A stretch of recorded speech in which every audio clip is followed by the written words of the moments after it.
Did you know there was once a white man who gave his life fighting for the freedom of black people? Welcome back to Black History Stories 13, where we uncover the untold and unforgettable stories that shaped our history. Before we begin, don't forget to like, share, and subscribe to the channel. And be sure to turn on that notification bell so you never miss an inspiring story. Download this video and share it with someone who needs to hear it, because history this powerful should never be forgotten. John Brown was no ordinary man. Born in 1800, he grew up believing that slavery was a sin so evil it could only be destroyed by action, not words. He saw the pain of enslaved black men and women, and he vowed to dedicate his life to ending it, no matter the cost. In the 1850s, when Kansas was burning with violence over whether it would be a free or slave state, John Brown and his sons took up arms, not for wealth, not for fame, but for freedom. They fought pro-slavery forces, risking their lives to protect those escaping bondage.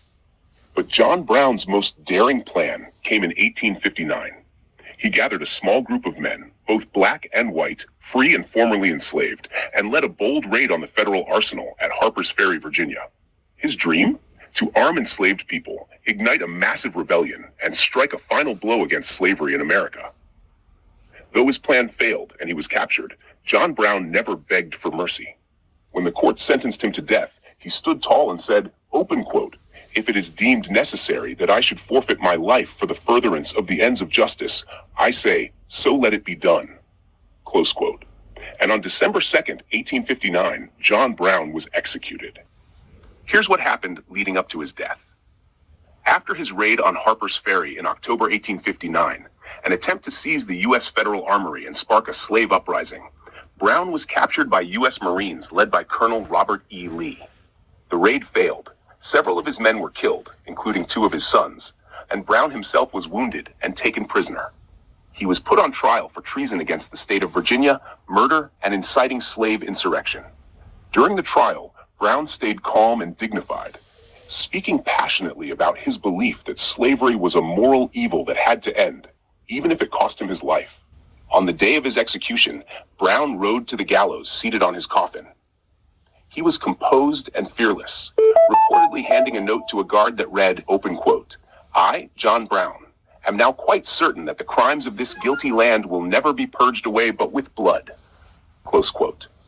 When he was hanged, witnesses said there was a deep silence over the crowd.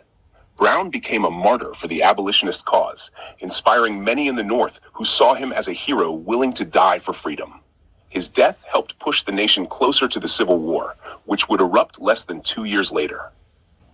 But his courage sparked something powerful, a fire that would soon burn into the Civil War and the emancipation of black people across America. Even Frederick Douglass said John Brown's death did more for the cause of freedom than all his living words could have ever done. John Brown proved that the fight for freedom knows no color, only courage, conviction, and compassion. He believed that justice for one meant justice for all, and his sacrifice reminds us that real change often comes from those willing to stand alone against injustice. So as we remember John Brown, let's carry his spirit, the spirit of bravery, unity, and truth, into our own lives.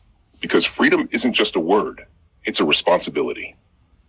Thank you for watching Black History Stories 13, where history lives and truth speaks. Be sure to like, share, and subscribe. Turn on that notification bell and keep promoting this channel so more people can learn the stories that change the world.